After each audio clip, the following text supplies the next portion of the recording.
404 is the time that we start the new tractate, the tractate of Shavuot or Shevuos, depending on your pronunciation. And it's interesting that this tractate, Shavuot or Shevuos, is in the Omer time, which is leading up to the holiday of Shavuot. And congratulations to all those who completed Masechet Makot, or Masechet Makas. And now we start the new tractate.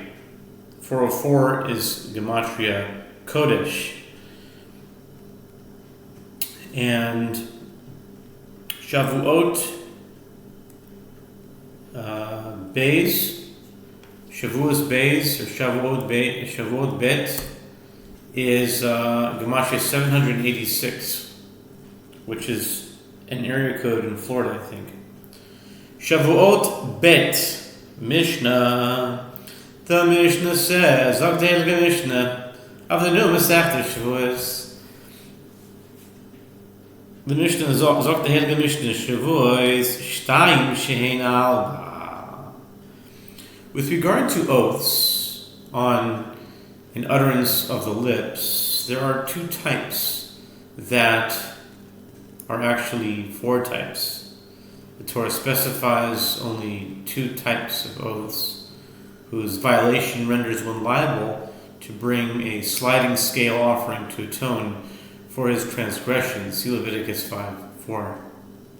Where a person takes an oath to perform some action, and where he takes an oath to refrain from performing some action, with regard to both types, the Torah explicitly mentions liability only for an oath pertaining to one's future behavior. Nevertheless, the sages derive that one is also liable for a violation of both types of oaths when they pertain to one's past behavior. Accordingly, although only two types are explicitly mentioned in the Torah, the sages derive that there are actually four types. Yediot Atum'ah Shtayim Shein Arba. The Mishnah lists similar groups of halachot with regard to cases of awareness of the defiling of the temple by entering it while one is ritually impure, or defiling its sacrificial foods by partaking of them while one is ritually impure. There are two types that are actually four.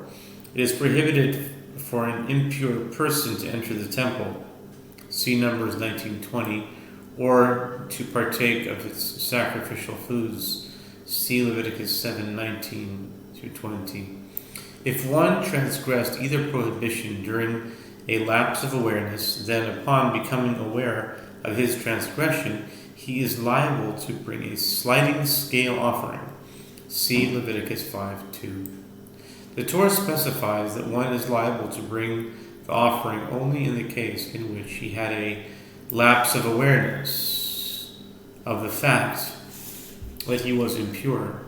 The sages derive that one is liable not only in these two cases, but also where he was aware of his personal status, but had a lapse of awareness concerning the identity of the place he was entering or the status of the foods he ate. Yitziot Shabbat Shtayim Shein Alba. With regard to acts of carrying out that are prohibited on Shabbat,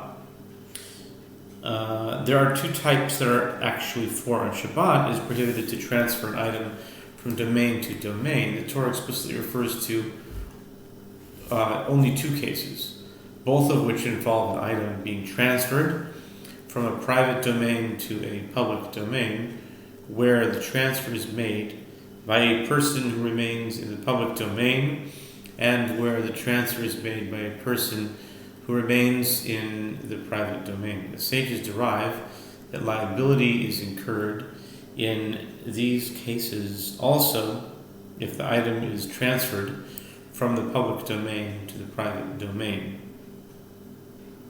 Although only 2 types are mentioned in the Torah, the sages derive that there are actually 4 types. Maro is negoim, or just learning about negoim in this parsha, and here we have it. With regard to 2 shades of leprous marks on a person's skin, there are 2 types that are actually 4. The Torah specifies that if a leprous mark appears on a person's skin, the afflicted person must undergo a process of purification and then bring various offerings. Part of the classification of these types of leprosy is based on their shade of white. 2 types of marks are explicitly mentioned in the Torah, and the sages derive that each of these 2 types has a secondary mark. Es sheyesh ba yediya betchila v'yediya b'sofer b'intayim ha'rezeh b'oil v'yored. The Mishnah returns to the subject of defiling the temple or its sacrificial foods. It elaborates on which offerings atone for different cases of defiling the temple or its sacrificial foods, in cases in which one had awareness, meaning he knew he was ritually impure and was aware of the sanctity of the temple or foods involved at the beginning, meaning before he transgressed, and had awareness at the end, meaning after the transgression, but had a lapse of awareness of one whose 2 components in between while he actually transgressed. This person is liable to bring a sliding scale offering. Yesh b'yediya b'tchila v'en b'yediya b'sofer. Seir anas b'fnim yom kippurim toile. Ad shivot elav yevye bo'el v'yored. For cases in which one had awareness at the beginning, transgressed during a lapse of awareness, and still had no awareness at the end, the goat, whose blood presentation is performed inside the sanctuary on Yom Kippur, and Yom Kippur itself, suspend any punishment that he deserves until he becomes aware of his transgression, and then to achieve atonement he brings a sliding scale offering. Ein b'yediya b'tchila v'yesh b'yediya b'sofer. Seir anas v'chozim v'gibor mechapel. שנאמר מלבד חטאת הכיפורים על מה שזה מכפר, זה מכפר. מה פנימי אין מכפר אלא על דבר שיש בידיעה. החיצון אין מכפר אלא על דבר שיש בידיעה. For cases in which one did not have awareness at the beginning, but had awareness at the end, the goat whose blood presentation is performed outside the sanctuary, meaning the goat of the additional offerings of Yom Kippur, and Yom Kippur itself atone, as it is stated with regard to the offerings brought on Yom Kippur, 1 goat for a sin offering aside from the sin offering of the atonements. Numbers 29:11. The verse juxtaposes the internal and external goats together to teach that